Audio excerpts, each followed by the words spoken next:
Welcome back to the Veterans Voice podcast. Alcohol is rooted deep in military culture, but today we are discussing protocols for when this cultural norm spirals into an unmanageable addiction. Tim Murphy battled addiction from teenage years into late adulthood, but has since embarked on a journey of healing and self-recovery while overcoming the unique challenges and obstacles associated with alcohol addiction. Today, he is a recognized expert on addiction recovery and has developed a proven and successful program to help others obtain sobriety in whatever addictions they may have. Our mission here on the Veterans Voice podcast is to remind you all that you're not alone.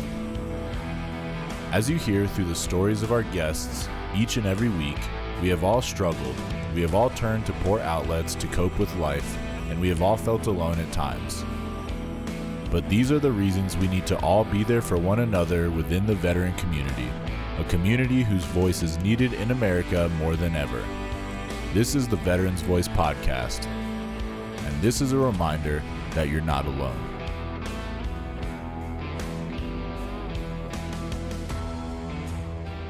All right, everybody, welcome back to the Veterans Voice podcast. We got a pretty awesome guest this week. I'm sitting here with Tim Murphy, who's an addiction expert, addiction recovery expert, that is, a 30-year Air Force veteran, and just an overall inspirational person. How's it going, Tim?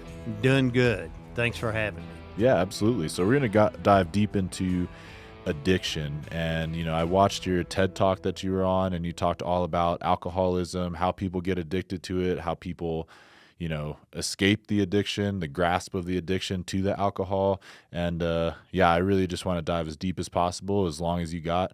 I have time too. So let's start off with your book, 7 Secret Pillars to Sobriety. Let's talk about the title. Okay. Yeah. Yes, the 7 Secret Pillars.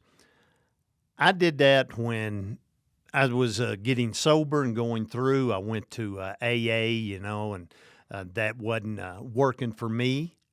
And so one day I was sitting out in my shed, and I was writing down what I was doing, and that's where the 7 steps come from. These are the actual things I did to get sober. Okay. Yeah, I was telling you before we started the mics, I find it problematic that you have to admit you're an alcoholic for the rest of your life in a 12-step program. Don't you agree? I agree. I don't think we need to go to a meeting and stand up in front of people. Hi, I'm Tim, and I'm an alcoholic. I think that's, again, I am is an affirmation, and everything that comes after that is what you're telling yourself. That's who you are, and we need to break that and not do that anymore. Okay. So your book, The 7 Pillars, are you able to kind of define these and maybe dive into each one? Or we can kind of just do broad strokes and not ruin the book for anybody. But Well, yeah, we'll just do some broad strokes Sure. and hit some what I feel. There's some things that are universal. It don't matter what program, what you're going to do. These are things you got to do no matter what. Right. One of the things I think you need to do, the first one, you need to forgive yourself. You need to forgive others. And this is for anybody you think that has wronged you, anybody that you think you've wronged, and again, especially yourself, and people that have passed away. Do you have to go up and knock on their door and introduce yourself and do it? No. I did it in the privacy of my own home, out in my shed, and did it, and that was groundbreaking. It was literally a weight lifted off my shoulders. Mm-hmm. That actually changed my life that day that I was doing that. By forgiving yourself? By forgiving myself and other people. Okay. Everybody that I thought had wronged me, everybody that I thought I had wronged. Mm-hmm. And we always hear this, forgive and forget. That's not possible. We can't do that. We're human beings. We've got memories. So we can forgive, but we're probably not going to forget. In this one instance, there may be one or two that you're going to have to forgive over and over again.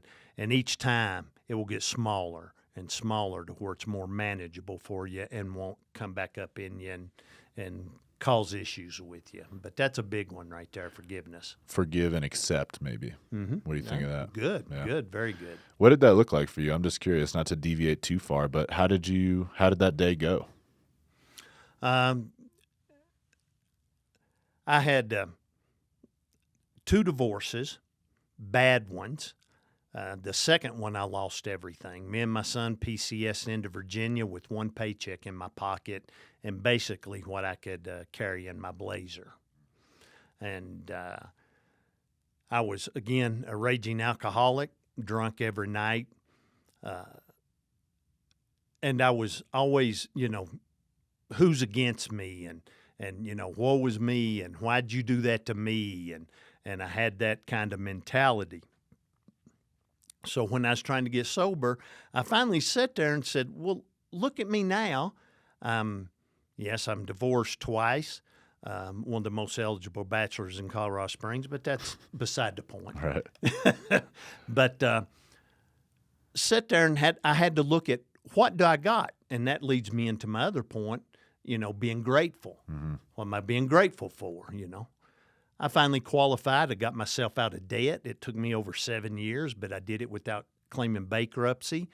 I qualified for my house, and I live in my own house now. I got a car that's paid off, things that I'd never done before. Mm-hmm. I'd always had money issues through my marriages and stuff.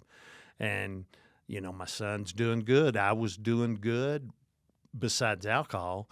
And just sitting there and counting my blessings. And they were so many to count. And it's like, well, why am I over here feeling sorry when I got all this over here that I can be grateful for and wake up every day and be grateful? Mm-hmm. So at that point, were you able to kind of see that alcohol was that one thing still pending that you had to get rid of? Yes. Mm-hmm. How did that conversation go? Because that was kind of one of the questions I wanted to ask you is, how do you know you're addicted? I know a lot of casual social drinkers. How do you know it's a problem?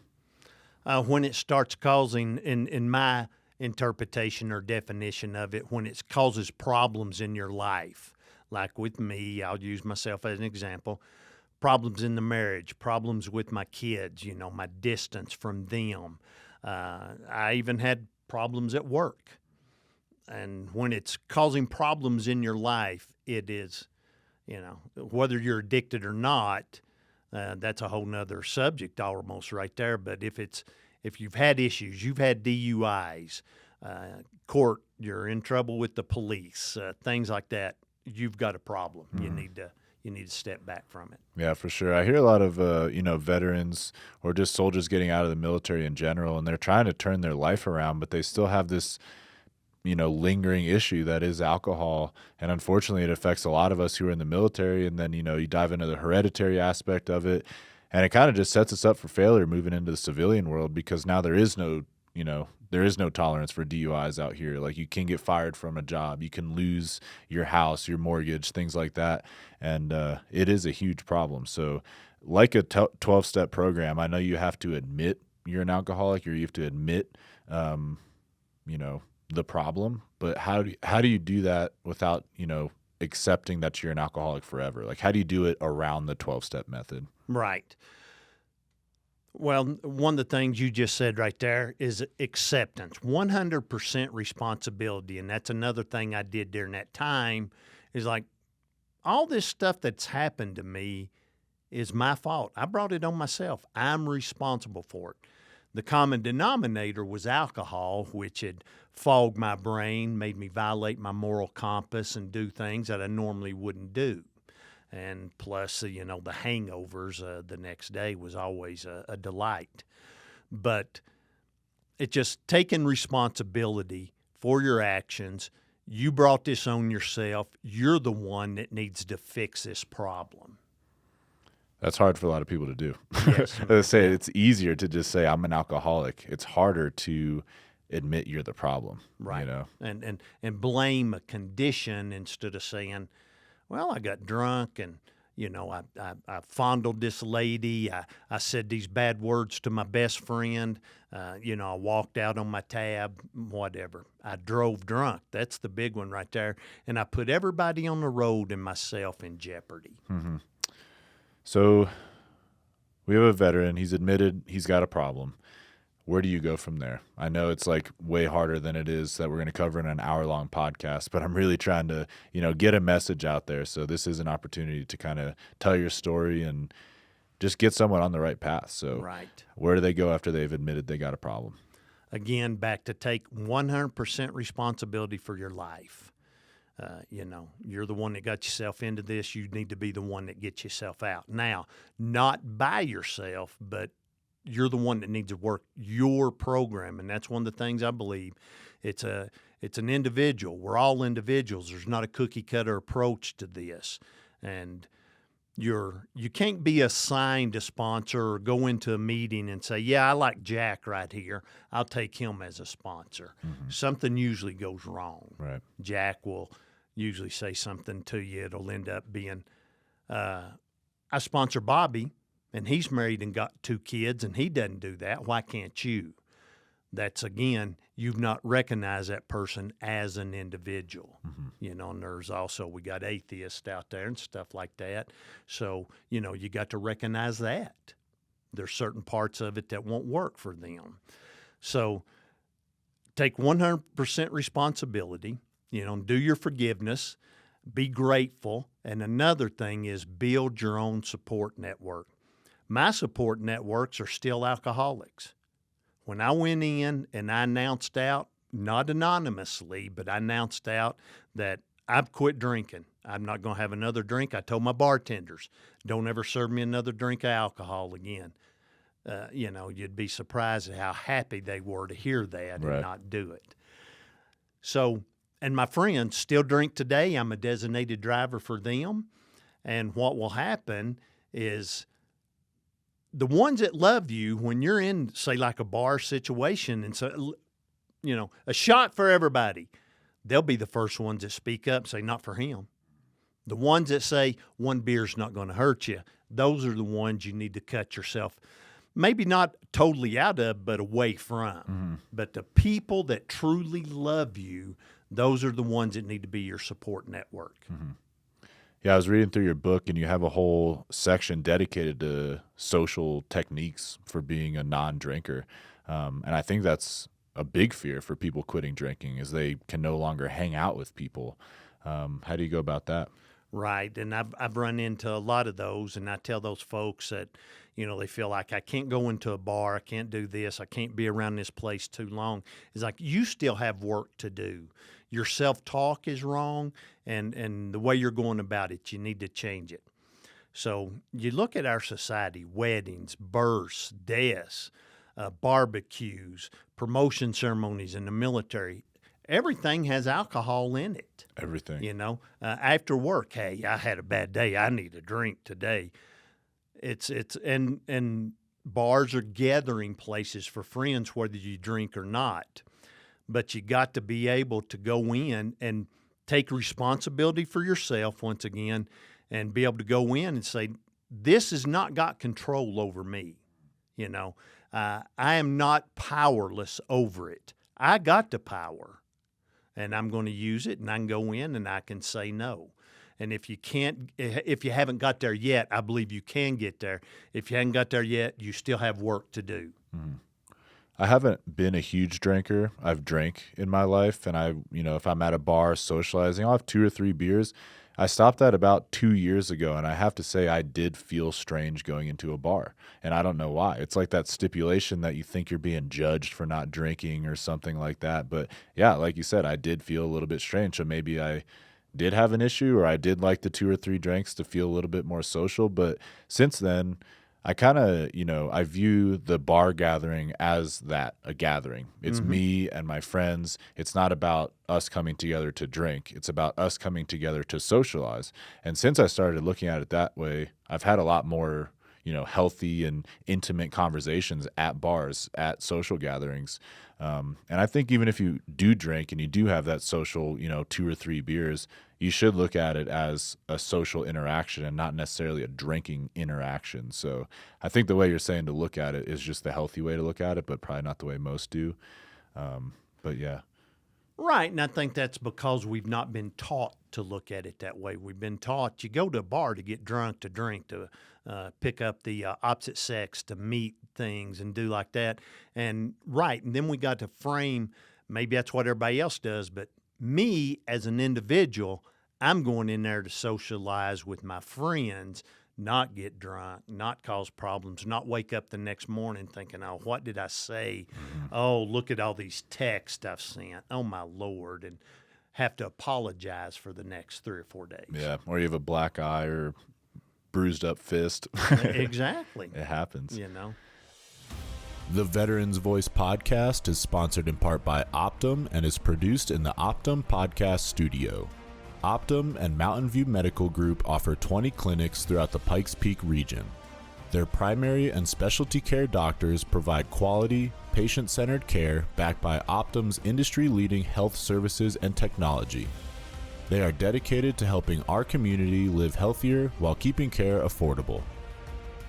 Visit optum.com/Colorado to learn more and schedule your appointment today. Yeah, another a big part of your book was affirmations, and affirmations is a hot topic these days, like positive affirmations, and a lot of people can't get behind it. I think I have a reason. I want to hear yours first, but what do you have to say about affirmations? I think affirmations are good, and I think the reason people don't get around behind them is it's like, oh, that's all woo-woo stuff. That doesn't work. And, years ago, the Saturday Night Live character, Stuart Smalley, would sit there and, I'm good enough. I'm smart enough. And doggone it, people like me. And that's not what it's about. The affirmations need to be what you want to be. Who is the person you want to be?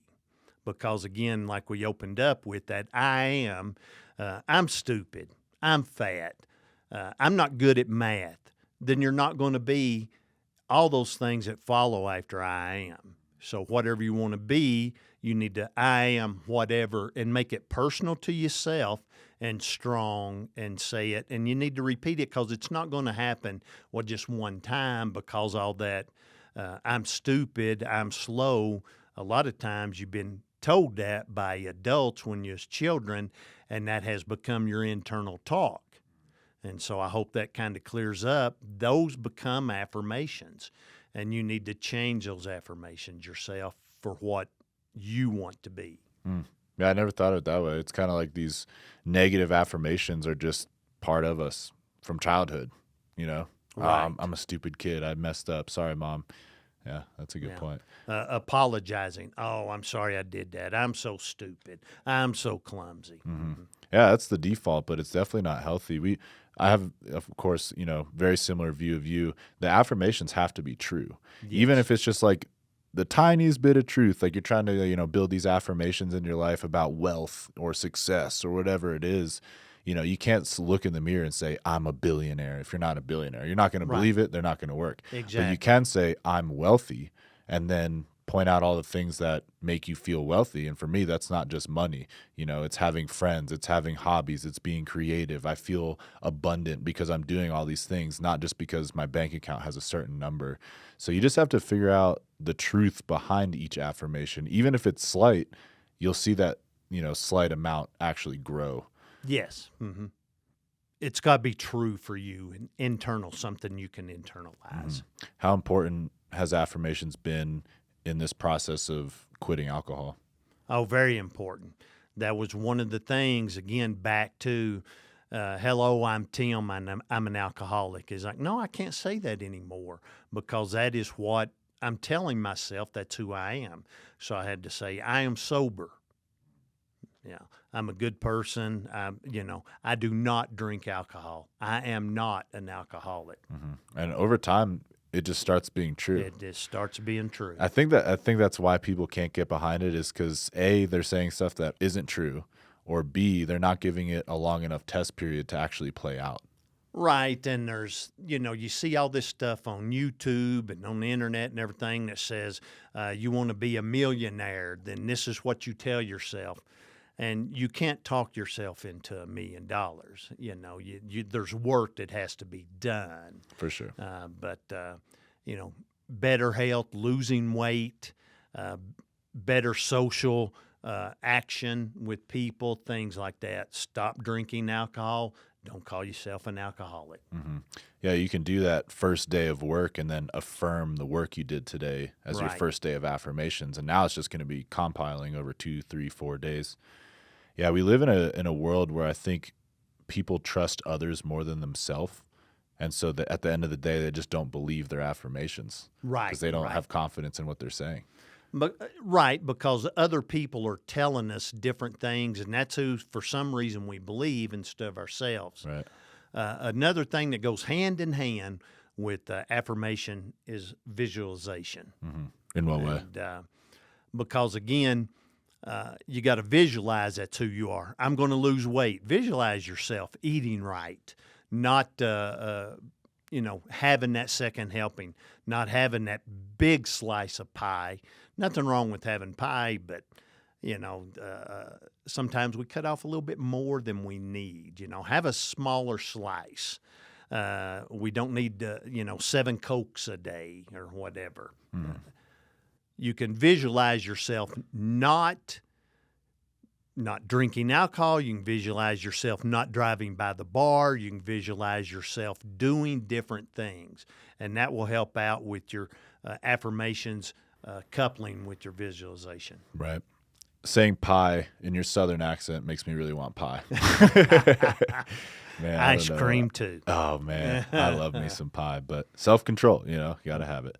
Let's talk about your time in the military for a little bit, if you don't mind. You did 30 years in the Air Force. 30 years in the Air Force, yes. How did that start? How'd you go from child to military? Coming from a small town in Kentucky, I'm sure your listeners couldn't figure something like that out from my voice. But I come from a small town in Kentucky, very small. My dad was a town drunk.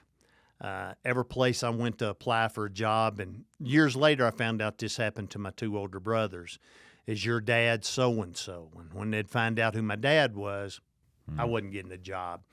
So the Air Force at the time was a poor man's employer for me, and I joined and never looked back. It was an eye-opening experience for me, and one of the things I found out is once I got into the military and got to find out people judged me for who I was, not what my last name was and everything, and got opened up to different people from all over the United States, I got to see how small my world was, and my views of the world were the same as my grandfather's.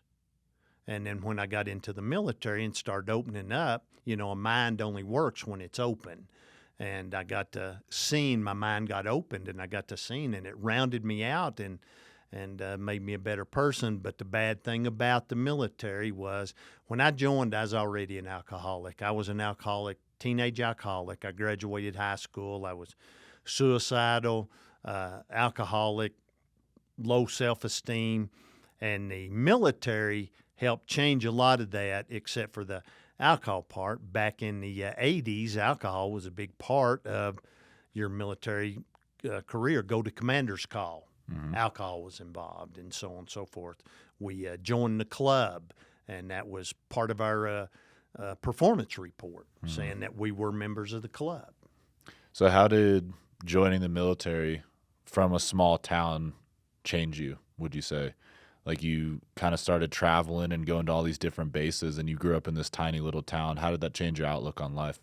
It really opened it up for the good. I met with some of my friends were from Chicago. I remember we was at Camp Bullis one time doing maneuvers there, and garbage can, they had raccoons in it, and they just could not get over seeing raccoons not in a zoo, out in the live, and it's like, raccoons, so what? That's funny. Yeah, and so those things and being able to talk to people about their experience and what they did, and I was able to convince my basic training flight that was my first pair of shoes.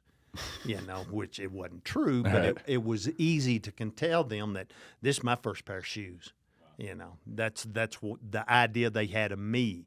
So their stereotypical idea of Southern people. Right. So that helped me break my stereotypical thinking of other people. Yeah, that's funny. I think no matter like where you join the military from, it always expands your mind, because I have the same story. Basic training, I met all kinds of people that I didn't even know existed. I grew up in New Jersey, right in between Philadelphia and New York City. So I didn't live in a small town, but I was meeting people from California, Mexico, Ohio, like all these places I'd never been, and they all had these accents and different cultures and ways of life, but we all came together and wore the uniform and became best friends. So, I recommend the military for anybody. Exactly. It's not for everybody, No, it's not. but it'd be nice if we could get more people to go in and experience that and open up. For sure. Yeah, I have But they got to be open to those experiences. I have a 16-year-old nephew who's just recently started asking me about my time in the military. So I'm not recruiting him. I'm just telling him the obvious truth about everything. And if he's going to make the decision, it'll be on him. But I had a great experience. It sounds like you did too. But Oh, yes. Mm-hmm. other than drinking being, rooted deep in the culture of military. Right. But yeah, what do you do these days other than, talk about addiction and things like that? I love motorcycle riding. Do that, and just like everybody, I got normal hobbies, outdoor stuff: the fishing, the hiking, motorcycle riding, breaking guitar strings, trying to act like I know how to play. Horrible at it, But I like doing it. Yeah, I ask you because it's really important, for everybody, but veterans specifically, to maintain that community, that creativity, and that purpose in life. And it sounds like you're doing just that. So it doesn't matter if you're horrible at guitar. You're still creating something. And I always say, if you're not creating, you're being created. But it sounds like you're creating all kinds of stuff. So what kind of motorcycle you got? I got a 2016 Electra Glide. It's the touring pack, has the backrest on it. It's very comfortable. It's an old man's bike. Right. Radio. So, yeah. That's cool. I got to go out in comfort. That's funny. Yeah, I was telling you, a dirt biker. Yeah. Me and my girlfriend got dirt bikes. Totally different experience than what you're talking about. Right, exactly. Yeah, but we usually do story time at the end of the podcast, and I always just ask veterans to tell a funny story or an inspirational story or a sad story from the time they were in the military. So if you want to scan your 30 years real quick and think of a funny story, but, just veteran lingo, like a funny story from basic training or something like that. Right, and this would be from basic training. Just like we said, we got people from all over.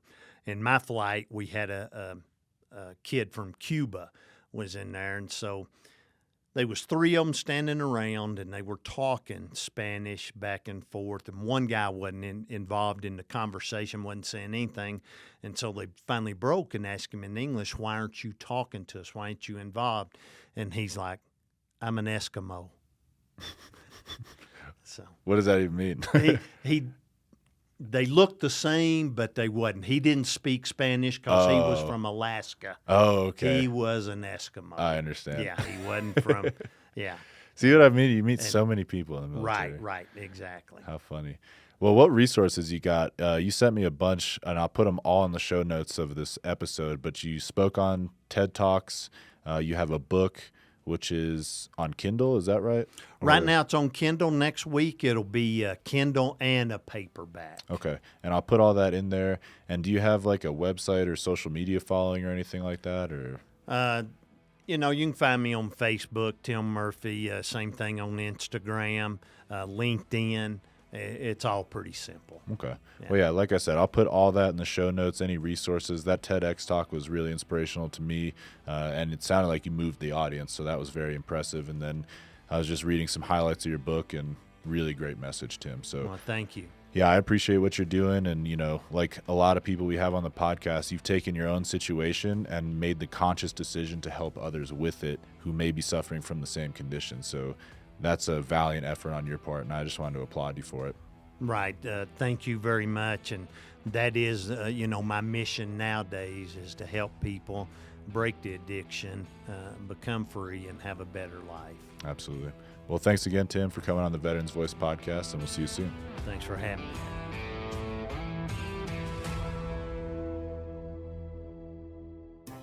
USAA is proudly celebrating 100 years of serving the military community.